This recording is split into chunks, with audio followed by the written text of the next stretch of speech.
Isn't the universe big enough for both of us? What is wrong with you people? We could work together. Why be enemies? Because we're different? Is that why?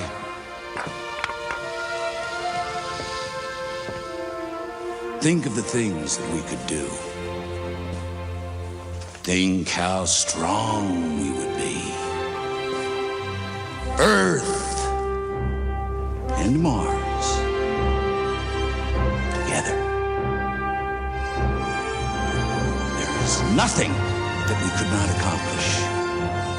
Think about it. Think about it.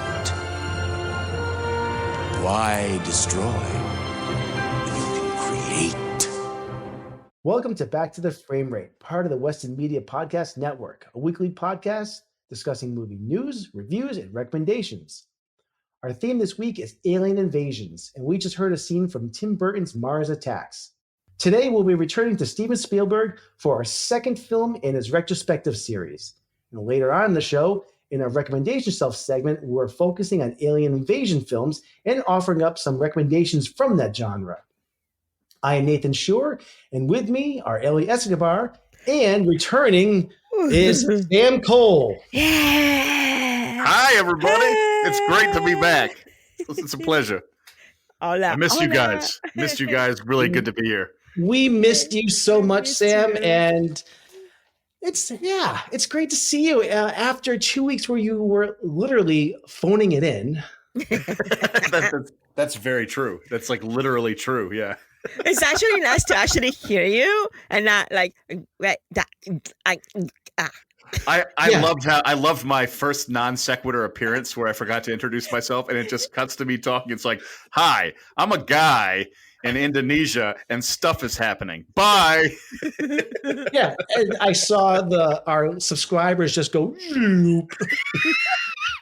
Like, what is this 2-bit operation? They'll be back if you build it. They'll come. Yeah. Exactly. Yes.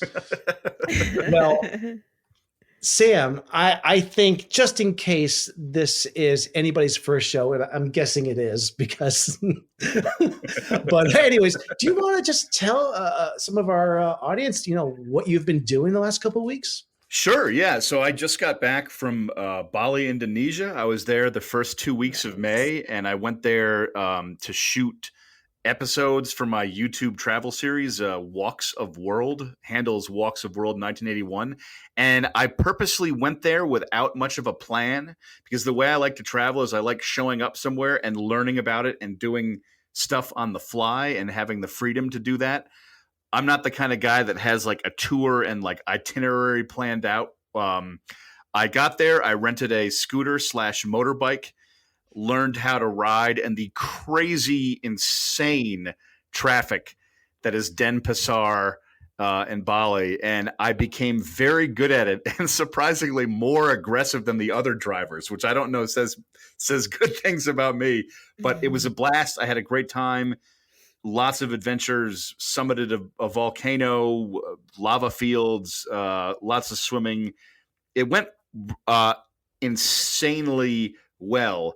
So well that I got suspicious. I was like, okay, I keep having good luck. When is something bad going to happen? That's like my New England, like Puritan background of like, well, if something good happens, you have to pay for it. But nothing bad has happened personally yet. Knock on wood. 1, 2, 3.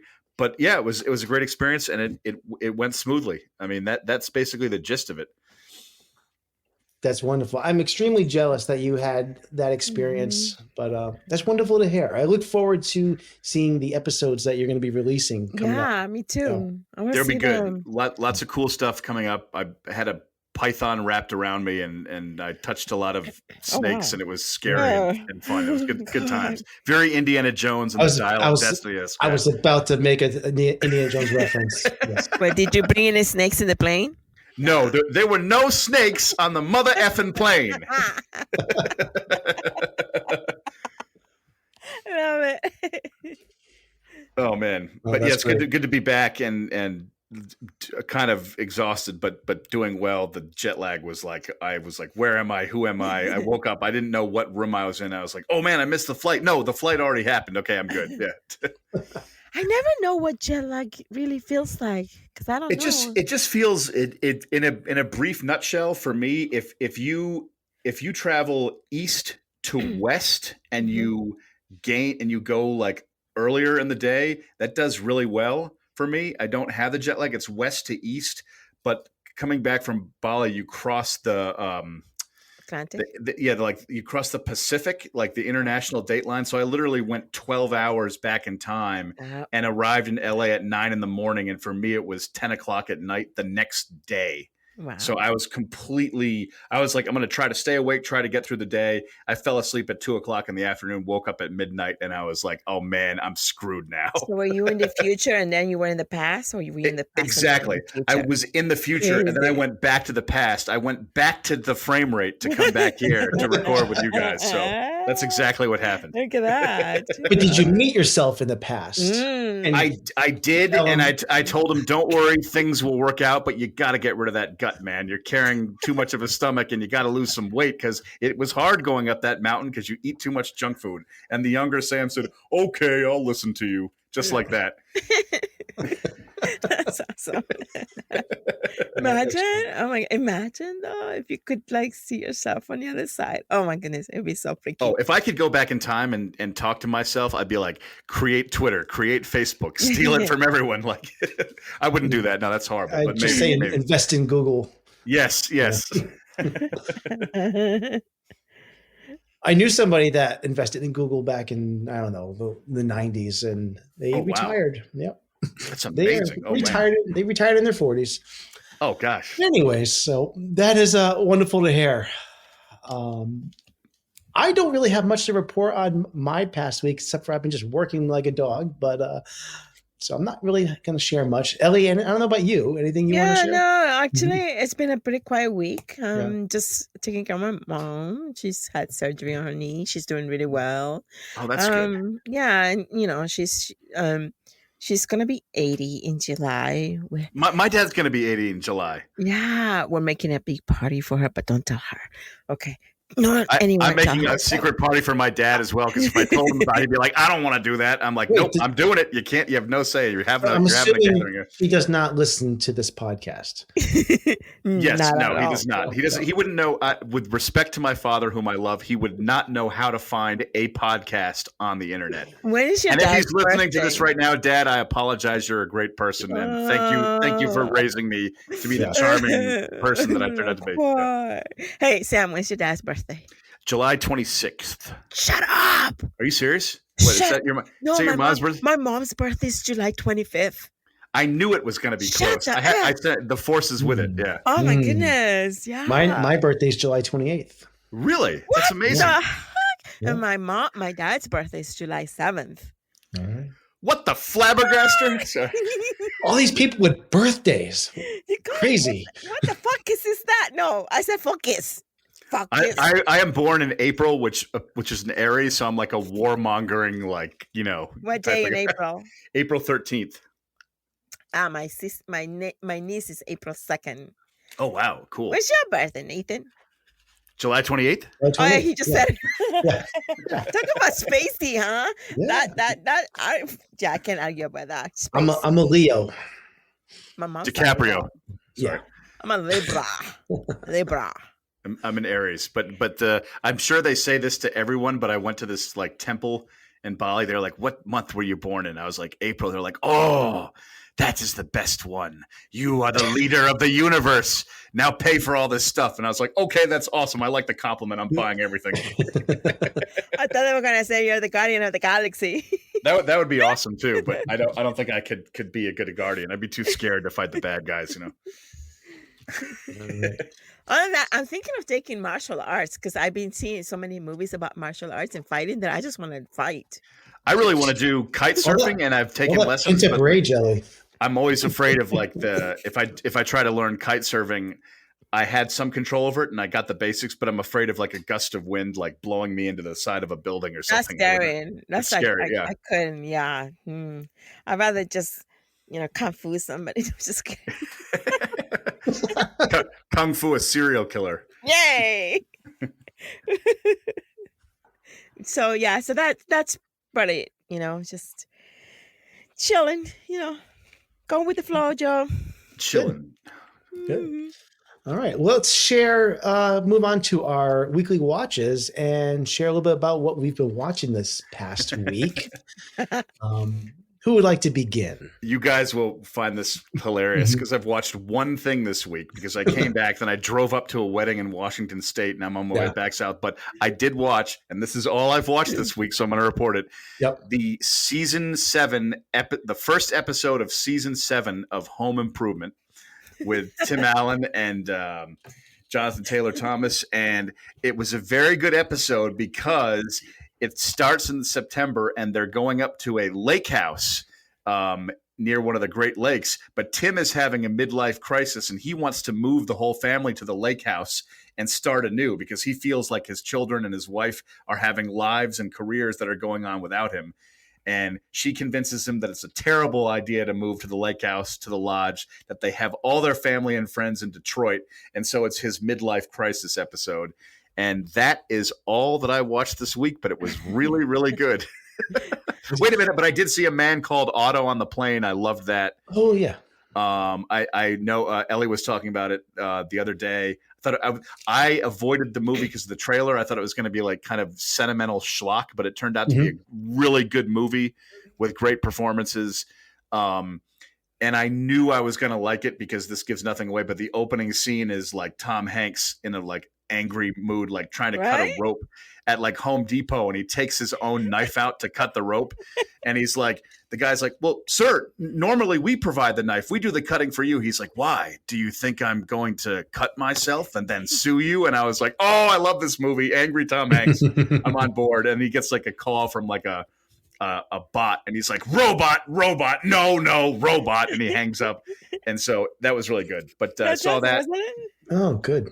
Man Called Otto and season 7, episode 1, Home Improvement. I have a confession, Sam, and I know how dear Home Improvement is to you. I have never watched one episode.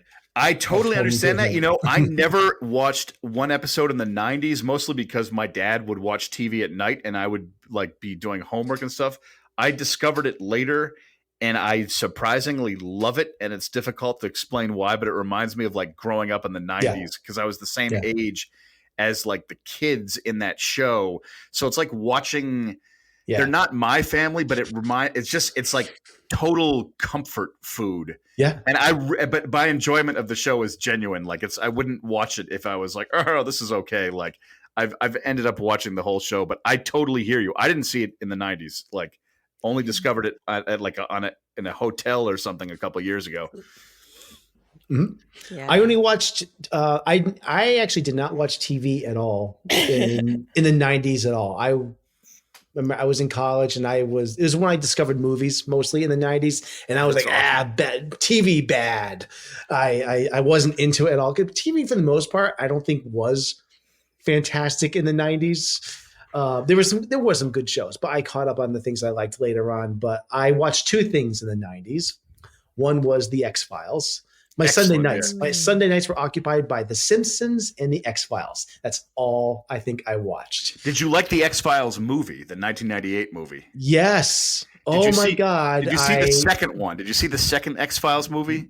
Nowhere near as good. Crap. I thought it was terrible. Yes, I agree. The 98 movie, though, I will say that like descent into the spaceship in the Antarctic, the whole spaceship scene in the Antarctic at the end is like the stuff that dreams are made of. It is, and it's really just a long episode too, because it comes right, I think, between season 6 and 7, maybe it was. I forget what it was, but the show was still going. It was a beautiful episode 6.1 or whatever it was, but it was it was at the peak X-Files. I loved that movie.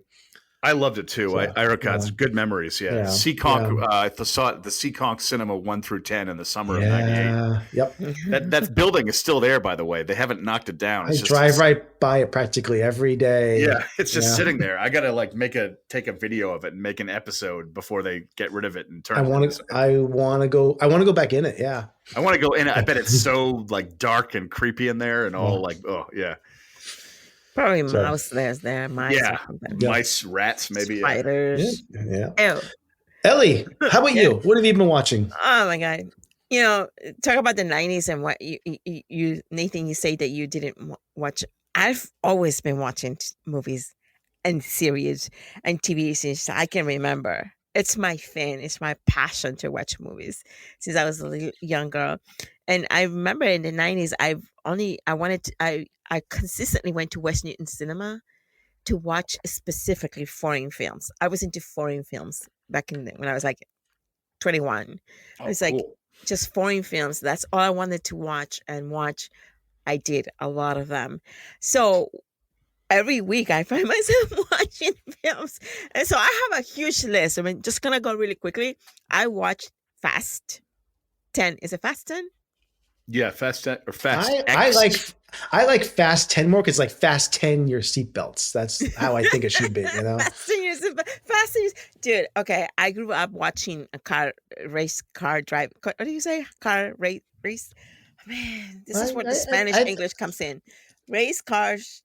Race car driver? Yeah. Yeah, like Racing racing movies, car movies. Yeah. I hear that, yeah. No. I actually went to the actual. Oh, you went to the racetrack, like the Yes. race car driving track. Yeah. okay. Yeah, my dad took me to watch motorcycle racing and kart racing since I was like a young girl, like 5 years old, and I fell in love with that. And I often said I want to grow up to race cars. That's what I want to do for life. Yep. Obviously, that didn't happen, but Oh, wow. sometimes when the highway is empty and no one's around at night, I You're- go racing my car. I feel the need for speed. What are you driving, Ellie? Oh, Lamborghini. Nothing else. What?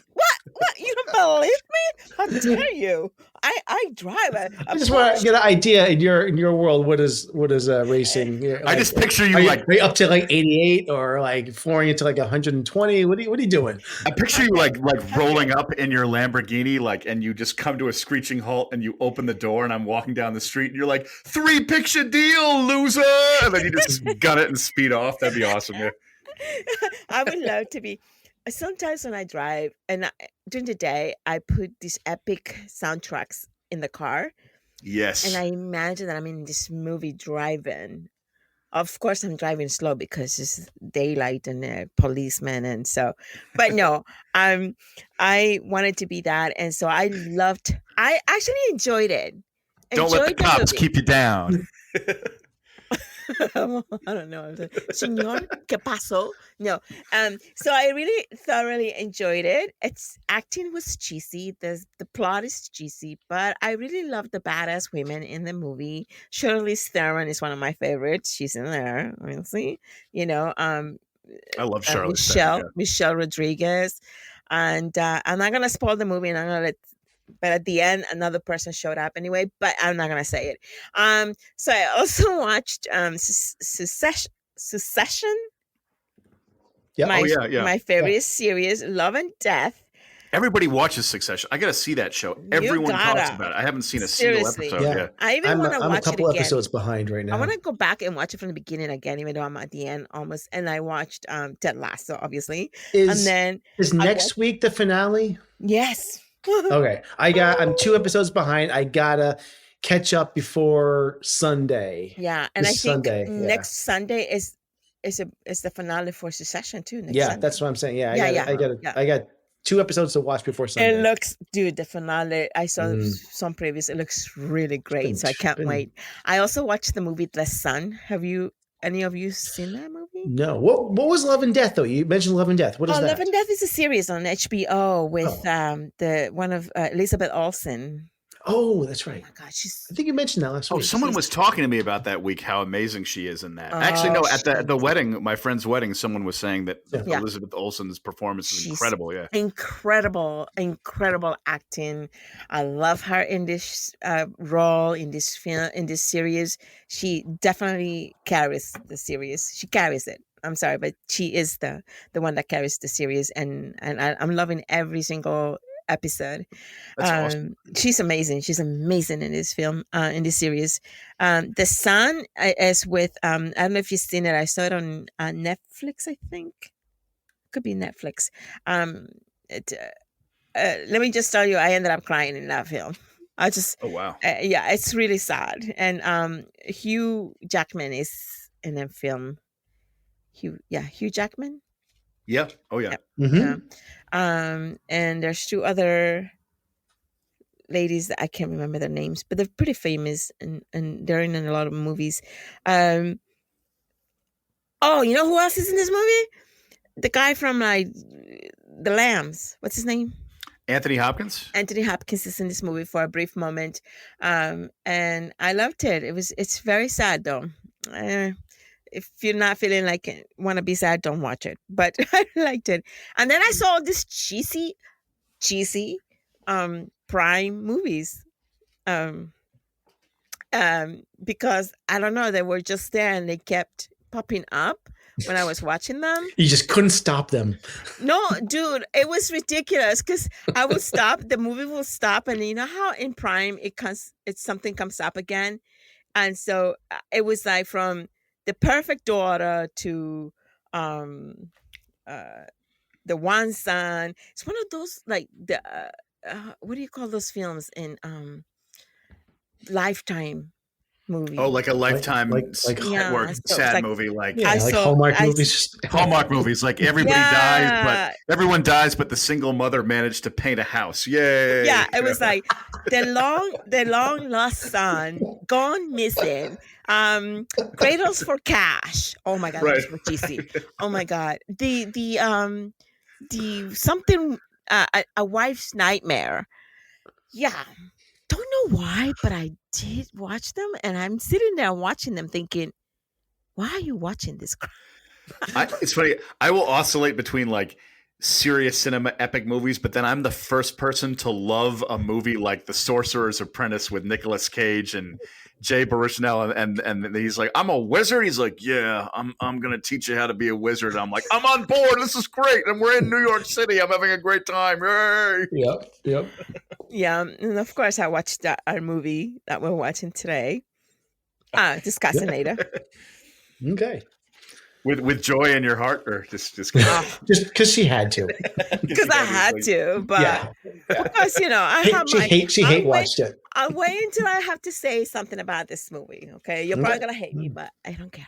All right. Well, I'll mention a couple things that I saw this week, and I didn't have a lot of time. I'm falling behind on some of the shows I was watching, but I did watch a couple movies. I saw Still. It's called Still, a Michael J. Fox movie. This is streaming on yeah. Apple TV Plus. This is directed by David Guggenheim. This follows the life and career of Michael J. Fox from a young boy up to now. Oh, The wow. style of this documentary, I think, is what is really unique. It combines this very intimate interview with Michael J. Fox as he shares his challenges early in his career, Wow. just trying to make it in the industry. He was so desperate for work, he was stealing jelly packets from a Denny's as sustenance.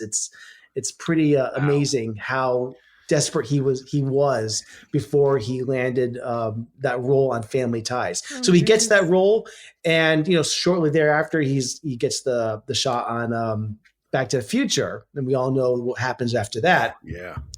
But in all the plot beats that we know about his career are in this documentary. But what makes this documentary so unique and watchable, number one, is his story about how he, at the age of 29, at the peak of his powers, he's diagnosed with Parkinson's, and how far he's going to hide this from everyone outside of his immediate family.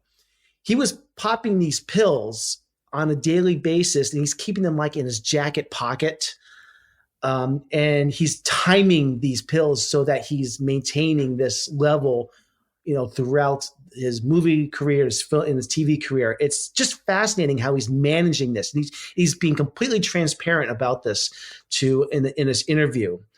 This isn't like a Barbara Walters interview. He is just in this raw state, just explaining everything. And he is probably not managing his medication during the interview, because you see him shaking and completely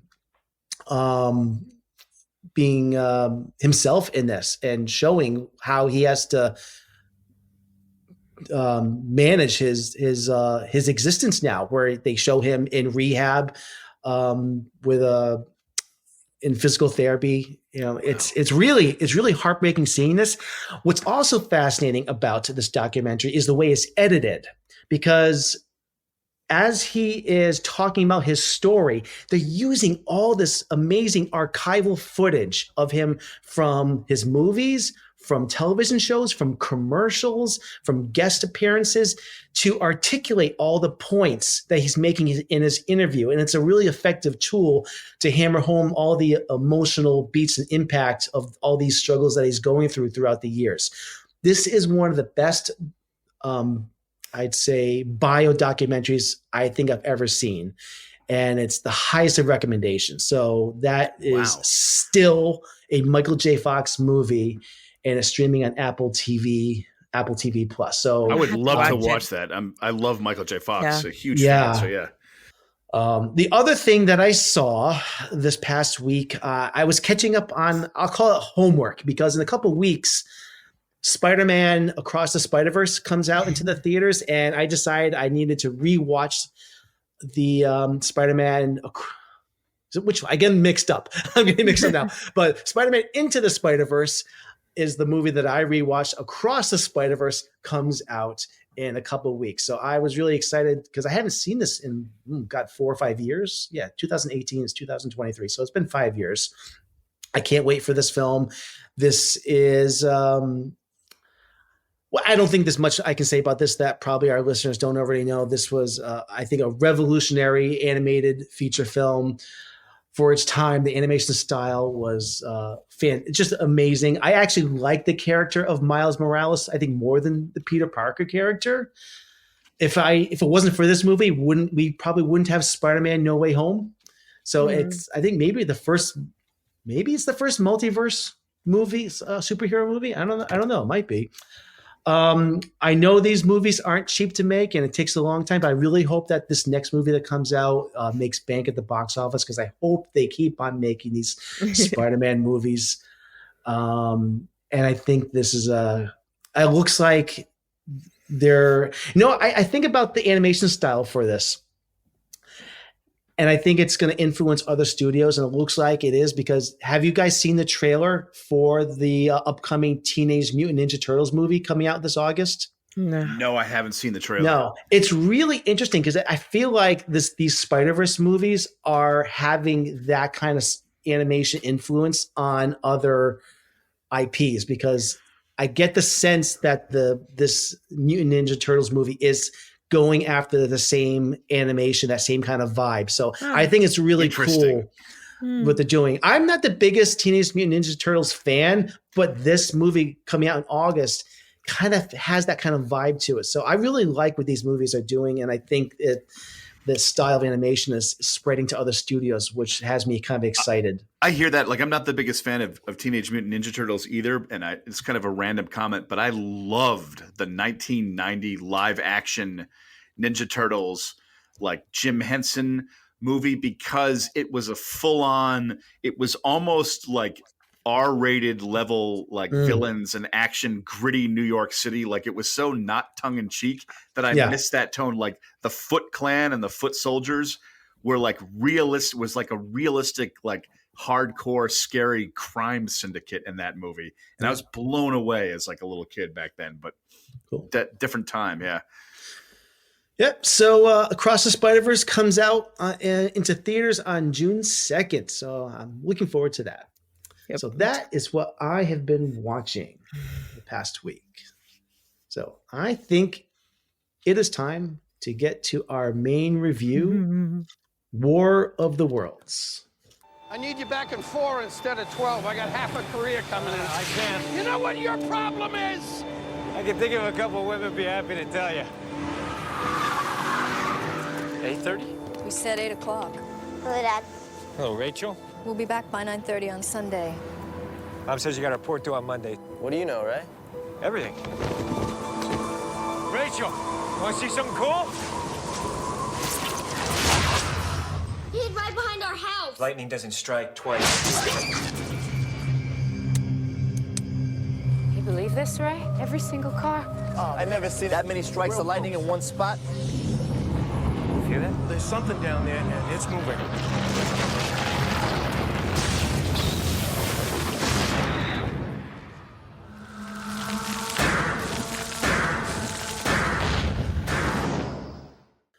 Okay, so we just heard a bit from the trailer of Steven Spielberg's 2005 War of the Worlds. It is a. I don't think it's necessarily a direct remake of the 1953 War of the Worlds. I think I haven't seen that probably since I was a little kid. Have you seen that version of it? Either of you?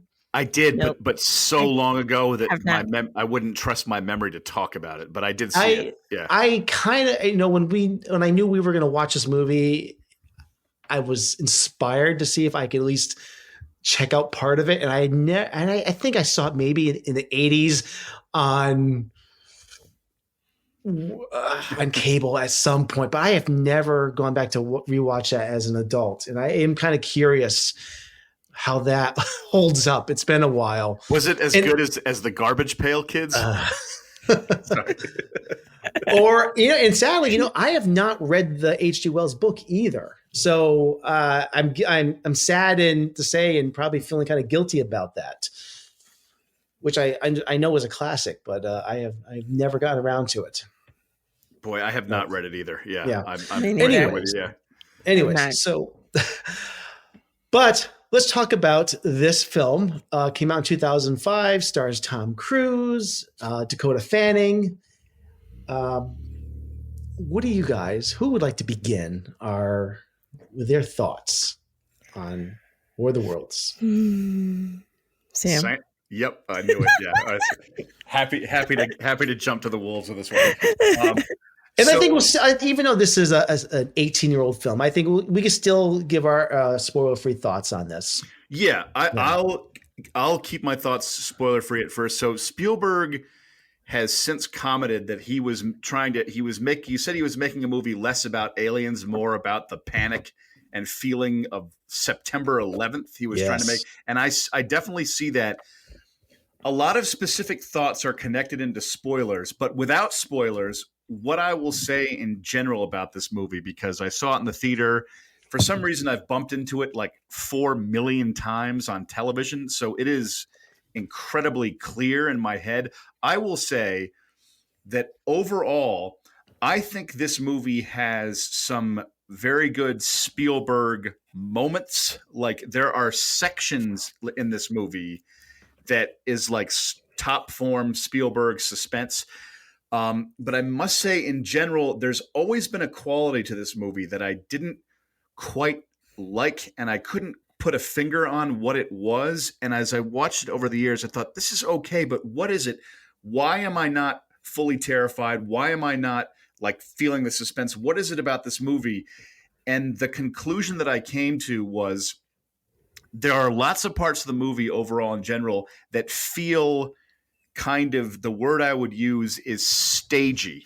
For me, this movie at times feels like Spielberg on autopilot, where he's doing Spielbergian things and techniques, but there's something about it that doesn't quite land to me. And this isn't a spoiler. It happens very early on in the movie, but after the lightning strikes, when the alien tripod comes out of the ground, there's a scene where all the people in the town in New Jersey converge on the cement that's like falling apart. And that scene, I feel like I can almost hear like Spielberg on the bullhorn, like, okay, everyone, okay, walking at the same time. And there's a kind of it's not artifice, but there's a staginess. There's a shot where the church starts to fall and the sunlight is coming through the church. And it's, and there's something about it where I just feel like I'm watching Steven Spielberg almost imitate himself, but it doesn't seem like his heart is fully in the movie. And there are certain scenes I really, really like. But he later that same year, in December of 2005, came out with a movie called Munich, which for me was incredibly suspenseful. I mean, it's not a perfect film, but it was like Spielberg alive and unleashed. And it almost felt like his attention was focused on that movie. And War of the Worlds was like, all right, yep, I'll do the Cruise blockbuster. I mean, there's one scene where Cruise is running down the street and everything is exploding around him. And you can kind of tell that they just shot the element of Cruise running. And they were like, we'll just add in the background later and make it react to him and stuff. So I would say I would give the movie, like, it's entertaining. It has moments. I'm always about aliens. I like those kind of thrillers, but there's just something about it that there are moments where the movie feels free, like it feels like this is going to be an unpredictable ride and what's going to happen and is the family going to be reunited. And then there are scenes that feel like I'm on a storyboarded kind of track where it's just like, and then this happens, and then this happens, and here's this scene, but it doesn't quite lift the way a movie like Close Encounters or Jaws would, where you feel like you're almost having a spiritual experience watching those movies. So I would give it, I don't know, B maybe. Like I don't hate the movie. I enjoy parts of it, but there's an autopilot feel to the directing of this film. That would be my general consensus without spoilers. Okay.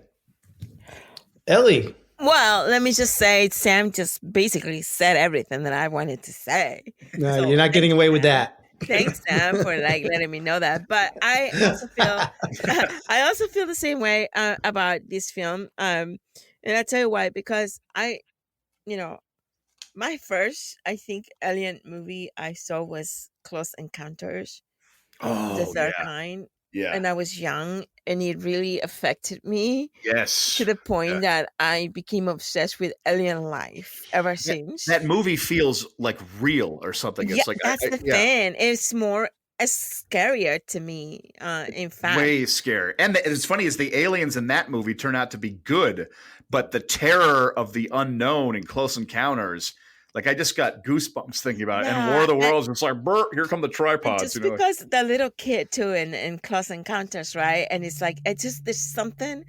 There was more human side to this Close Encounter than for me. The World of the Worlds was, I mean, come on, these mechanical things that look like a camera tripod. They're coming at you, and I didn't feel scared. I didn't feel like it did anything to me. To me, it was more like, this is not even believable. Like, this is not how I, as a human, envision aliens to come through. And certainly not from the earth or the oceans. I mean, it could possibly spaceships, maybe, but an actual alien that looks like a machine, I didn't buy it. Yeah. So, I mean, there were really great parts in the movie that I really enjoyed. There was some really awesome cinematography, done. Yeah. But overall, for me, this movie, you give it a B, but I'm more of a C+ for this movie. No, and I hear you. You're right. And the thing is, it's because I'm such a Spielberg fan. I feel like a little guilty, like because I love Steven Spielberg, but it's just I share your opinion, Ellie, and I just feel like this movie. It just seems like he's going through the motions of directing or something. Like he does it, and he's got his craft, and it's technical, and there's huge special effects, but it doesn't have much of a soul. That's it. There's no, it's very far-fetched for me, this movie. So Yeah, and without, I mean, spoilers later, but there's some expository dialogue that people talk, and I'm like, they wouldn't say that. This is in the script to help the audience understand, and I'm like, ouch. Yeah, Yeah, and I almost felt like it was a bit cheesy for me. Just yeah. I mean, the sound. Is it okay to say something about the sound, or do you want me to sway into spoilers? No, you can say. The sound go ahead. for me was like the only part that kind of stuck with me, like that sound that comes with the machine. Mm-hmm. The sound was the sound design is excellent. The sound design is excellent. The sound is scary. If I heard that sound and I was like out in the woods, I'd be terrified. Yeah, exactly. Yeah. That was about really good for me, but I'm mad. Yeah. All right. Well, I guess it's my turn. So I will share my thoughts. So this also was the first time watching this, I think, since its release in 2005. I didn't remember all that much from I think my initial viewing of this movie, and that may be because it didn't leave a huge impression on me back then. However, seeing it with fresh eyes, I feel this movie has I thought it had one of the best initial setups for any alien invasion movie I've seen. I think Tom Cruise is actually in pretty peak form throughout this movie. He is very good and believable. Yeah. Yeah. And I like Dakota Fanning too. Like they're good. Yeah. Yeah. I especially loved him in the first half of this movie dealing with the family. He has 2 children and an ex-wife. The interpersonal relationships between Cruise and them, I thought was very well handled. In fact, I just want to say it was just refreshing to see Tom Cruise in a movie where he's just playing an ordinary schlub. Yes, he's working machinery. He's flawed. He's running late to meet his kids. This isn't Pete Maverick Mitchell. This isn't Ethan Hunt or Jack Reacher, some large in life superhero. He's just a dad. And his only objective in this movie is to protect his children. Yeah. And I thought that was kind of a breath of fresh air to see him in that kind of role in a movie. And I'm trying to think of another movie where he's just not playing a secret agent or a spy or trying to take down Nazis or something like that. So, I love it when he's trying to fix his children like a sandwich and they don't want to eat. He's getting all mad. He's like, "Here's some bread, one for you, one for me, one for the house." I was like, I found him really, really good in this movie, and this is one of my favorite roles for Tom Cruise movie. And I like him, and I like him in other movies, but I enjoyed his character a lot. See, I'm not saying it's. I totally agree. I think his character is great, and I think the relationship with his family is great. And for me, it's the sci-fi side. Yeah. I'm gonna get to it. But his performance. Yeah, sorry. Yeah. I'm gonna get so now seeing this again. I also want to comment on the themes that Steven Spielberg employs, so that.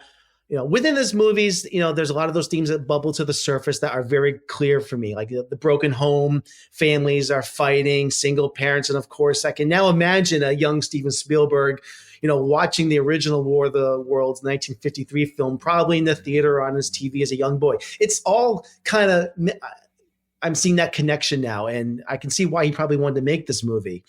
I think this movie is a very effective post 9/11 commentary. The alien spacecrafts blowing up buildings are basically evaporating people left and right is very harrowing. There's a scene where there's kind of a plane crash, and all these images are very reminiscent of scenes that we were seeing on TV back in 2001. So I think it's a very effective commentary on 9/11. There's a moment where he's coming back after the initial attack. He's covered in all white ash. We were seeing that same thing on TV, 22 years ago. So it evokes those same similar feelings. As I said before, I really enjoyed the setup for this movie. I actually did like how the aliens were introduced. Yes, it is kind of stagey, that initial scene where they're coming up out of the ground, but I loved it. I was into it. The whole machinations of them coming up out of the ground. I had never seen that before in a movie, how the earth is turning and those things come out of the ground. This is in the first few minutes of the movie. I don't think that's a big spoiler, but I thought that was very original and a lot of fun. The initial alien attack. But you know what's funny? And I'm going to wait to spoilers because I am going to compare it to another movie later on. You may know what it is. There's another movie that I watched a few months ago that we talked about from a similar director. What's the other thing I was going to say? But I think this movie, the first half of this movie is much stronger than the second half of this movie. And the last 5 minutes completely undermine everything about this film. Yes. And we will get into that when we get to spoilers. But that's all I'm going to say for now. Let's talk about spoilers now.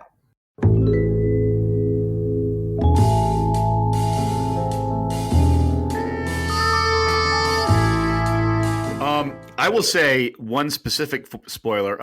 I will say that though I haven't read the H.G. Wells, the ending where like little like parasites is what does in the aliens. That's actually part of the original story. Like that's there. I will say in a spoiler thing, I 100% agree with you, Nathan, about the first half being stronger. The setup of this movie. For me, for some reason, the movie is at its best when Tom Cruise and his family, and the two kids go to his ex-wife's house in New Jersey. They go to the basement.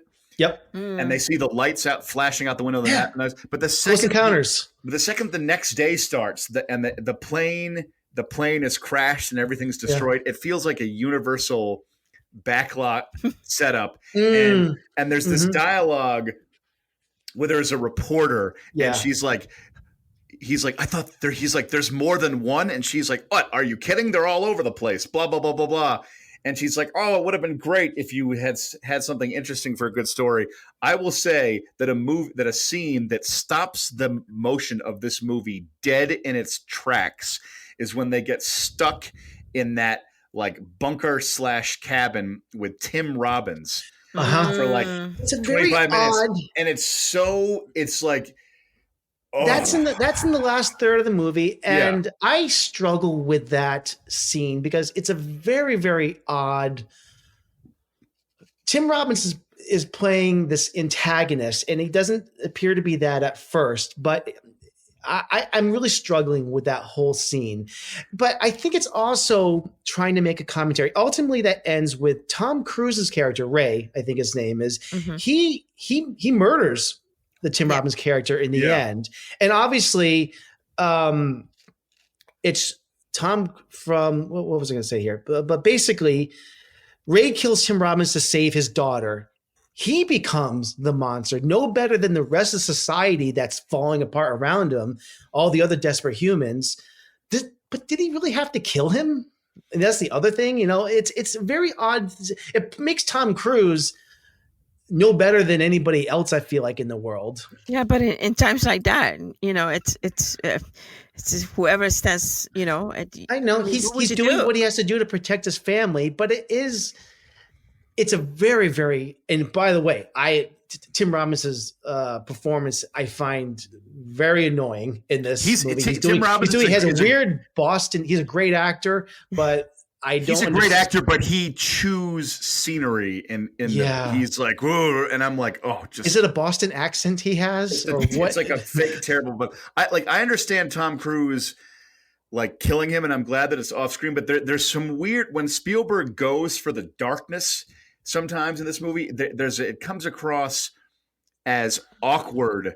I don't quite know how to explain it, but like when everyone is clawing through glass to steal their car, and they're all piling up on the car, and like they steal Tom Cruise's car, and he and the children have to get out, and they're sitting at that diner, and they see the car rolling down the street, and the driver like kills someone.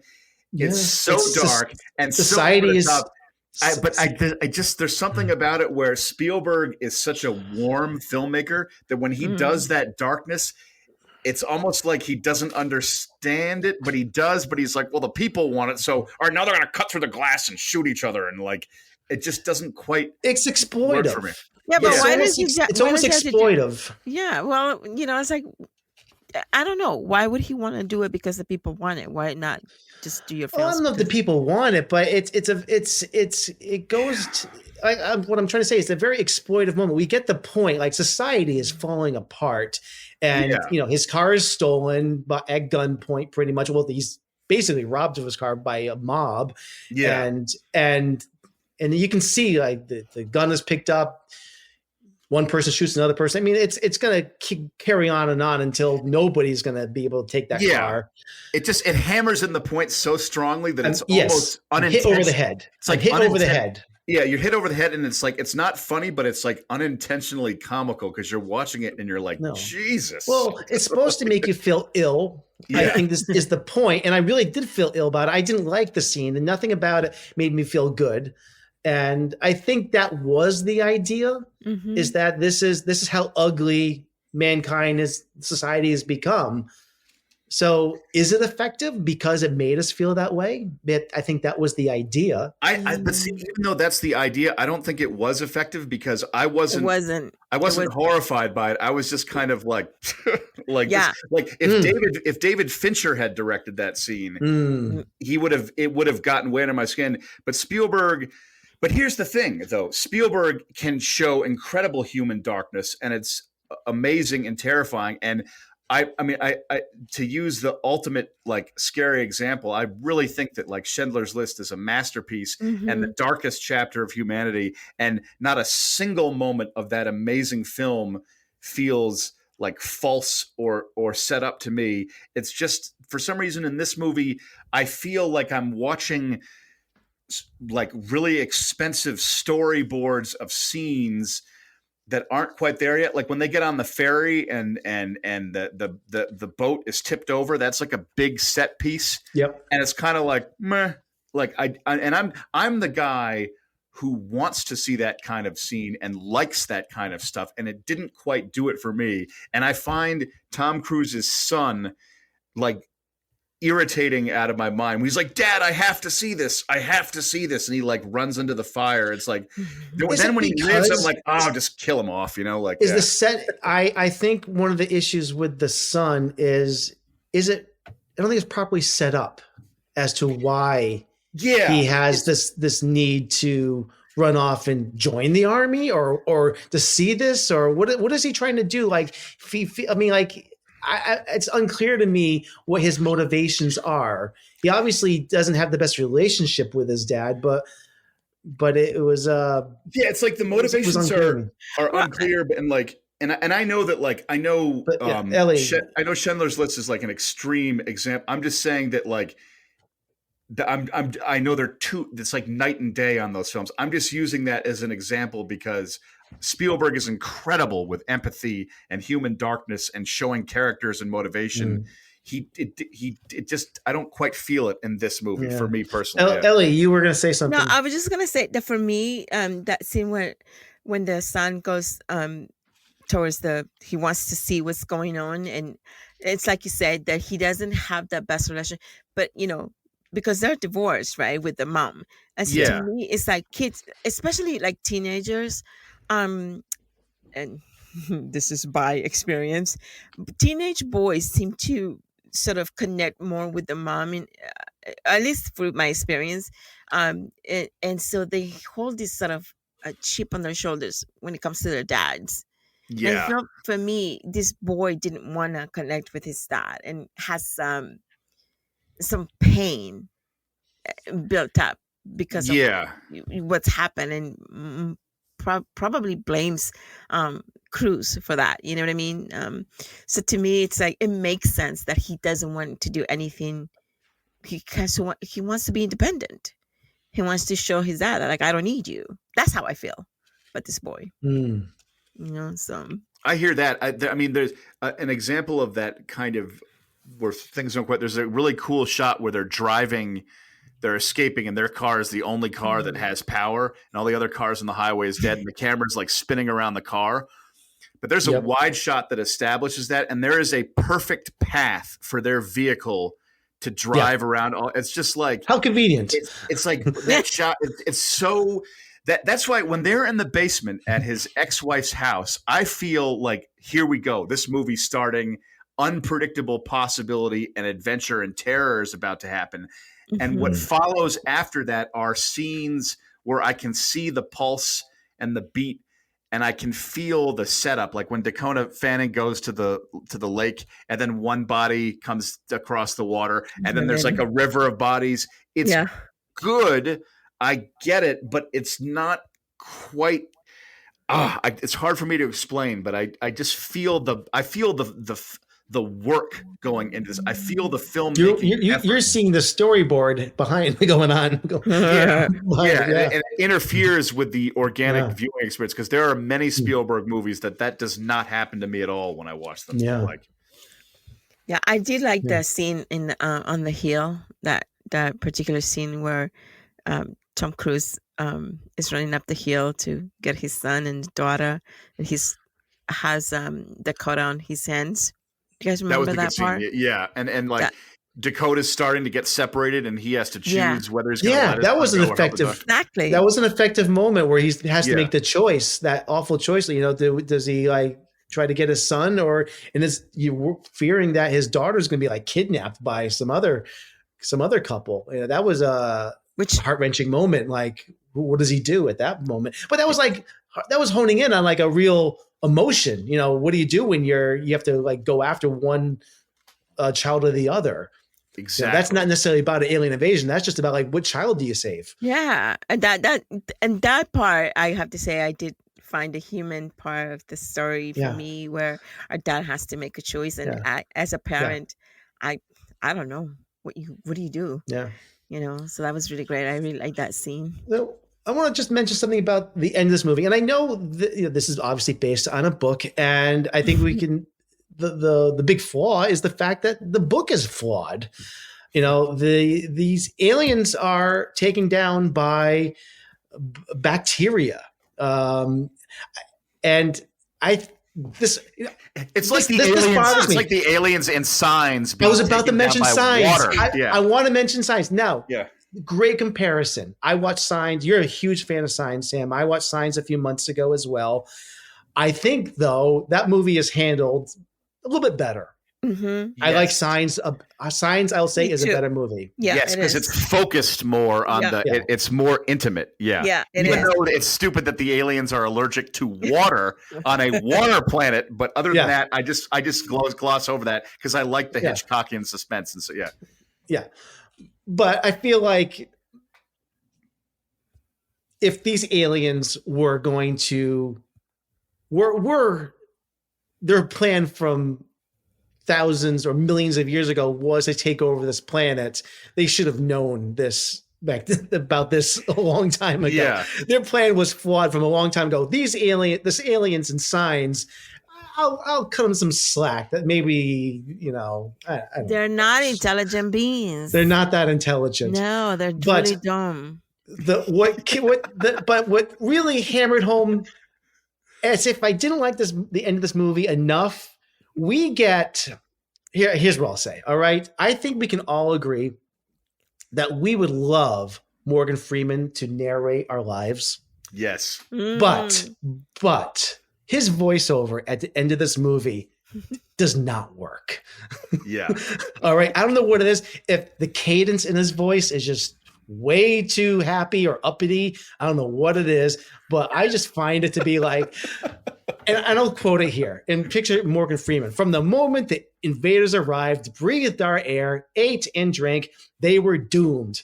They were undone, destroyed, after all of man's weapons and devices had failed, by the tiniest creatures that God, in his wisdom, put upon this earth. By the toll of 1 billion deaths, man had earned his immunity, his right to survive among this planet's infinite organisms. And the right is ours against all challenges, for neither do men live nor die in vain. I don't know what it is. None of that works as the closing statement of this movie.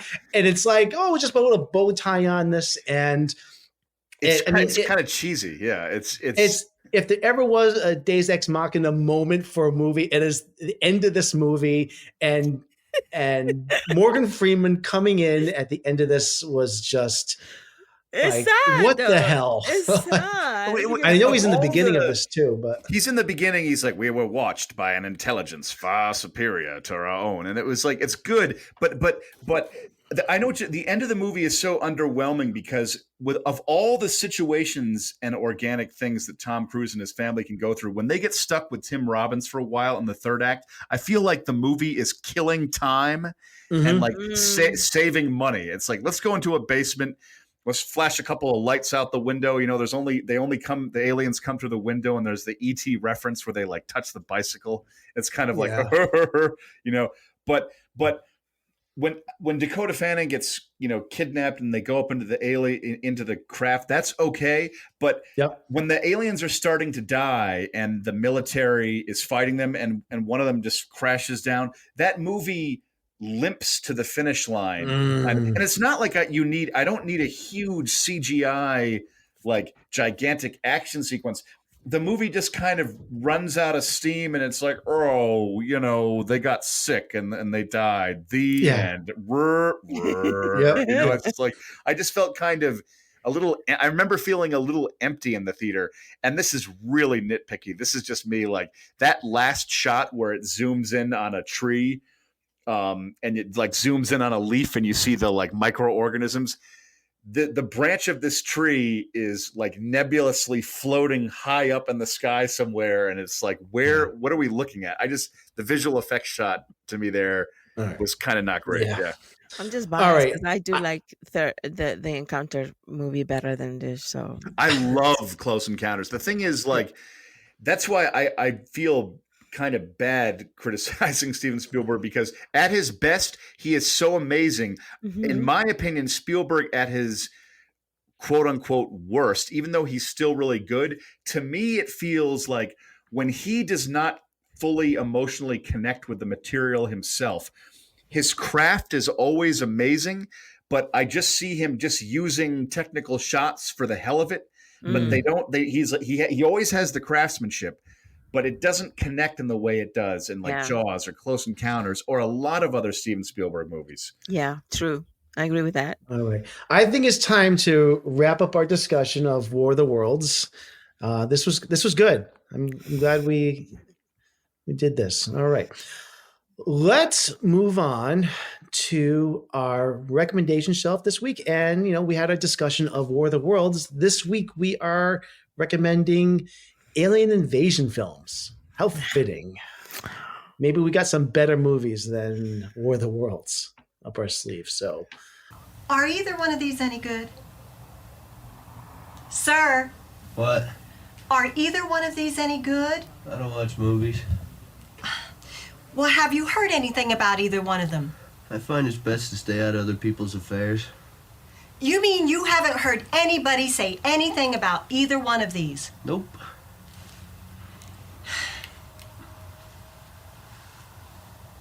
Well, what about these two? Oh, they suck. Ellie, how about you go first this week? I'm going to throw you into the fire. I still have to say something, though, that I am obsessed with Alien. Everything. And like I said at the beginning, it's all due to Mr. Spielberg, because he got me when I was young. And I saw my first Alien movie that scared the Jesus out of me. And so I then became obsessed with the universe. And I gotta say, Spielberg's the reason that I am obsessed with anything universe.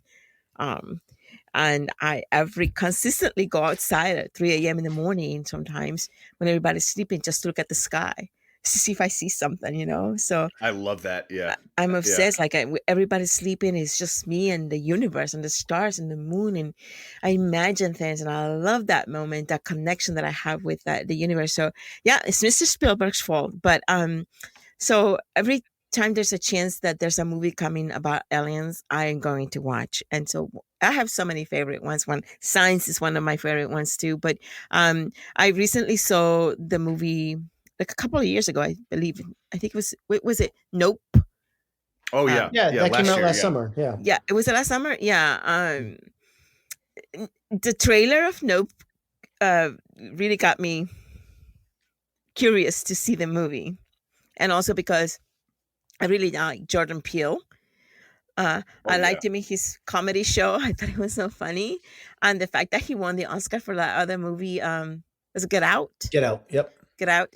And oh my goodness, Get Out was one of those films that you're like, what the F? Yeah. Right? Oh man. Yeah.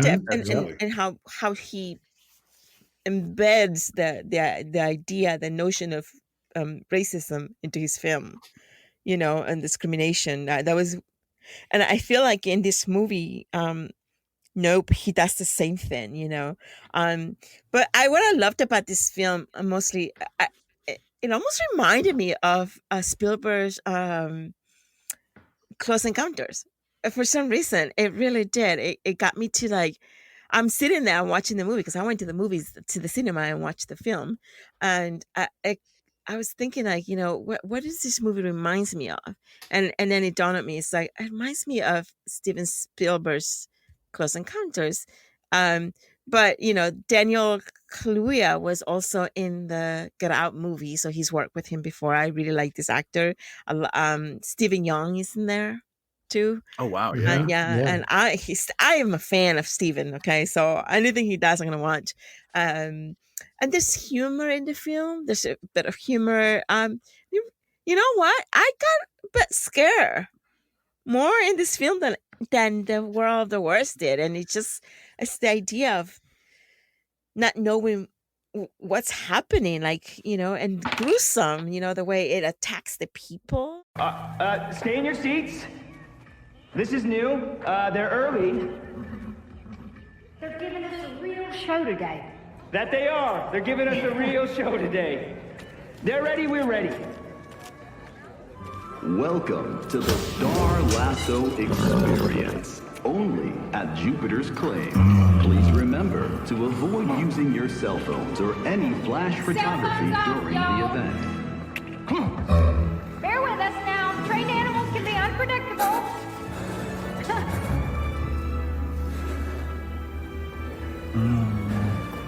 Now sit back, stay in your seats, and enjoy the Star Lasso Experience.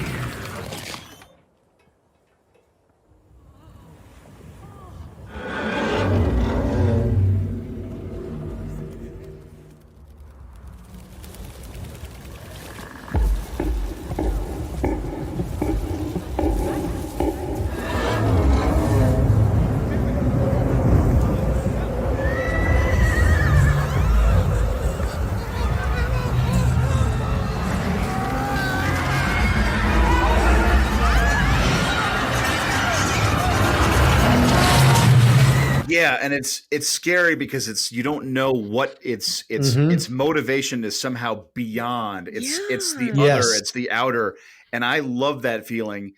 And I'm obsessed with like aliens in the night sky, and I've been trying to like come up with the proper story for that because that's one of my greatest passions. And I'm like, okay, if ever I was to do a feature, it would involve aliens. But it's so easy to mess it up or get cheesy or explain it too much, and so it's like you have to. It's the tonality of that movie that really works. I know what you're saying. Yes, and it has to make it as an audience. Me watching the movie, any alien movie, it has to make me feel that it can really happen to me. Yes, that this can. It's a human side of the story that I feel it could really happen to me. And I don't know what's up there. I don't know what's in the spaceship. I don't remember ever really capturing that. But there are some cheesy moments that I thought was like, I mean, the big blob cloud coming at you. But I mean, there were some really awesome cinematography moments. I loved the horse scenes at the very end when they're trying to kill the alien. Yes. And Daniel is on that horse, and I don't often see. Or like when they realize there's a cloud in the sky that never moves. I was like, how about the sitcom scenes with the monkey? The monkey. God. That was brutal. Yeah. That was scarier to me than, it was like when the that was the Mikey most disturbing goes on part. the murdering. I was like, oh my God. It had nothing to do with aliens, No, but that true. alone. There's so many, I would love to have a discussion that maybe sometime about that movie because it's so much to dig into with that. Much. And strongly fascinating recommend it. film. Yeah, fascinating. I loved it. I loved everything about the film. Yeah. So The storytelling is so interesting in it too. It doesn't do things in a standard way, which makes makes it great. Yeah, I love it. I loved it. It's one of my favorites. Great film last year. And sad that thing did not get a single nomination for anything last year. I cannot believe that. Nope. Yeah, it definitely deserves something for sure. Like, I mean, I agree. Yeah. So good pick, Ellie. Hey. Yeah. All right. Sam, because I always go last. Sam. Sam. I would go. It's funny. I didn't put this on the list initially, but just talking about it, I will mention Signs again because I do like it a lot. And what scares me so much about that movie is I like how you're learning about what's going on in the world and the whole world is being invaded, but you see it through their television at their house and you stay with them the whole time. And I like the fact that literally the aliens are doing like reconnaissance and there's like creatures in the corn stalks and the presence is like creeping in on their house and it's very nightmarish. I also enjoy to a certain extent Independence Day, although I think it plays more kind of like a 50s. Sam, are you trying to sneak in 2 picks? He just did. I thought we were supposed to do 3. I didn't know that. Okay. So I'll just focus on Signs then. Yeah, Signs was good. Yeah. The end. That's one of my favorites. You think this is a top 3 list? Oh, I thought we were just like picking. That's right. It's usually one. I forgot about that. So Signs is definitely the one. No, go for it. Tell. I'll let you do your thing. No, I was just saying. I'm actually glad there's this one because I like Independence Day, but it's just because there's a classic '90s fun vibe to it. But I don't know if I would put Independence Day as like an incredibly high quality film, but it's an enjoyable movie. And what I really like about it is payoff kind of matters to me in the end. And when Will Smith and Jeff Goldblum actually have to go inside the ship on that mission, I like the fact that they go there. I like the fact that it's big and grandiose. And it just, I'm blanking on his name, but the guy that did the score, who also did the score for Stargate, an earlier Roland Emmerich film. The music that's a very fun blockbuster. 2 different movies, but I guess that's what I would mention. I mean, very rarely do I find alien movies that scared me, but Close Encounters did, Signs did. Close Encounters feels so real. It feels like you're watching an actual arrival, and I keep going back to Close Encounters. Yeah. I keep going back to Close Encounters because it really changed it changed me forever. That was one of the first movies that my dad showed me. I saw that as a little kid, and that left the strongest impression, and it still does. And it is so emotional too. And I can watch Close Encounters over and over again. That's how much I love the movie, and it's incredible. Yeah. So, my turn. So the 90s, I think were a glorious time for films.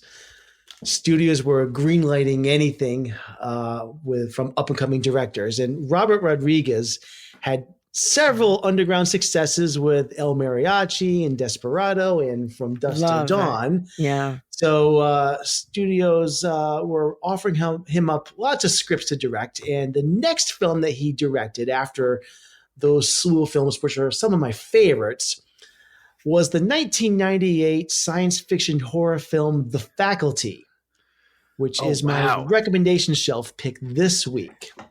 Is that 90? Isn't that? I thought that was 99. 98. It is? Wow. Okay. Yep. In the 90s, Robert Rodriguez was my favorite director, not just because his films in his style of his film is the style directing, but because where he came from. He was a self-made director. His first feature was done on a shoestring budget. He was a hero of mine. I do love Robert, by the way. Yeah. I do love him. Yeah, I was always in line, first in line at the theater for all of his films. So I adore this film. On the surface, it's a simple story of a high school faculty that's taken over by an alien parasite. Each one is infected one by one. As much as it is a horror movie about this takeover, the subtext is very much a commentary about teenage alienation and social roles, something that is present even to this day. Which is why I've always said that this movie's elevator pitch was probably The Breakfast Club meets John Carpenter's The Thing. This film has a silly, great cast in it, many of which would go on to bigger things like Josh Hartnett, Elijah Wood, Clea Duvall, Jordan Brewster, Usher, Femke Janssen, Selma Hayek, Robert Patrick, Bebe Neuwirth, Piper Laurie, and Selma Hayek is in this film. I forget. Yeah, and Jon Stewart is in this. Wow. Yeah, Jon Stewart too. I forgot that. Yep, he plays one of the teachers. It also has a kick-ass soundtrack back when soundtracks were a thing. I had this one. So this is just one of those really fun late 90s movies that I watched over and over. I was working at a video store at the time when this came out, and I think I stole the VHS from the store because I loved it so much. So great, fun movie. This is streaming now on HBO Max. Actually, just Max now, not to be confused with Cinemax or Max Headroom or Max Powers or Max von Sydow or any other Maxes you can think of. So yeah, I love this film. I recommend it.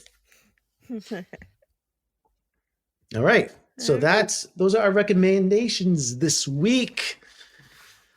All right. So last bit of business is just to mention any of their upcoming releases. Only other thing coming out next week is a big Disney release coming out, the live action Little Mermaid, which is it's basically just a live action remake of the 1989 animated feature. I will probably be seeing this with my daughters at some point in the theater. I'm in no particular rush to see this, but I'm sure I'll be getting around to it. That's the big release coming out next week. In 2 weeks, of course, is Spider-Man Across the Spider-Verse, which I'm very excited for. But that is it. Any last words from you guys? I'll just say that flipping your fins, you don't get too far. But I'd love to go up where they walk, up where they run, up where they spend all day in the sun. Yeah. Wouldn't it be great to be part of your world? Sorry. Well, you guys know that mermaids were not so nice back. The legend of mermaids is that they were not very nice. That's true. It's scary. Yeah. They were scary, and they would lure like the sirens. Yeah, they were lured the men, the sailors, yeah, yep. And kill them. So, but then but then they grew red hair and started singing, about pretty sexy looking. Yeah, I don't know. So it changed. I just want to go. I just want to go where the people go. Yeah. Yeah. Looking forward to seeing a very realistic looking Sebastian the Crab that looks so real. It's like, how can I like the crab so much in the 1989 film? It's like this movie looks like he's like an actual crab. I'm like, great, it's a crab with no facial expression. But I haven't seen it, so I shouldn't talk yet. It's a crab with lips, I'm guessing. Yeah. So he can actually speak. Does it have very, very I don't know how that's going to work. Does it have very big lips? I bet it probably has big lips, but at the very least, I bet the ocean storm scene where they're the prince is they're crashing and she rescues him. I bet that will be visually spectacular. I just because if ever they were going to do a scene in modern times, they'll get the storm in the ocean right. Well, we'll see. I have a feeling it's going to make bank at the box office no matter what, because But let me tell you something, guys. Yeah. The kids aren't going to judge the movie. They're just going to enjoy it. So yeah, true. And every parent is going to be bringing their kids to see it. It is. I think it's going to be a big hit no matter what, probably, because that's what happens with these movies. I'm too curious not to see it. I will be seeing it in the theater because I want to know what it is, and if I'm going to watch it, I'd rather watch it on the big screen. So I'll be there. Yeah. All right. Well, Sam, just want to say it's great to have you back after nearly a month away of either you being in another country or traveling through mountains or whatever. So we're finally all together again, and that's wonderful. It's a pleasure to be here. Dare you see her floating on the blue lagoon?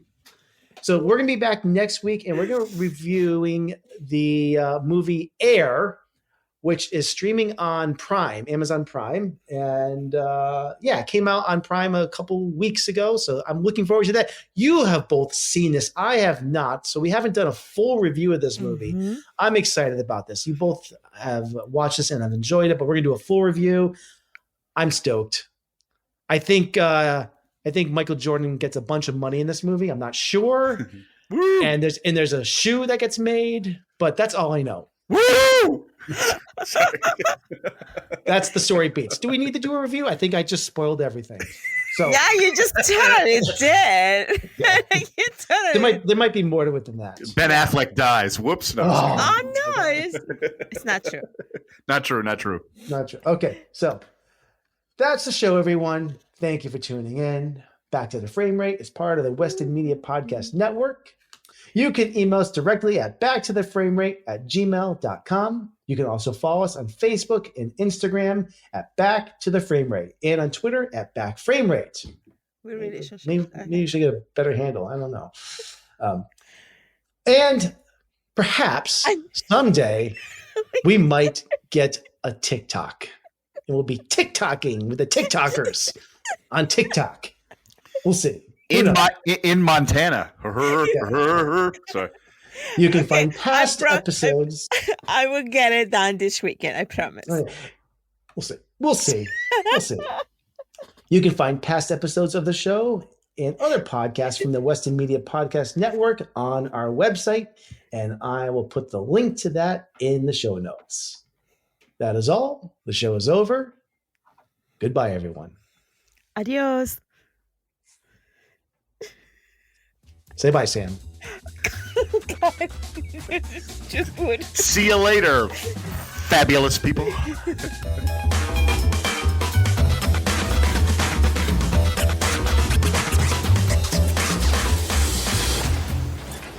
I want you to know it's over.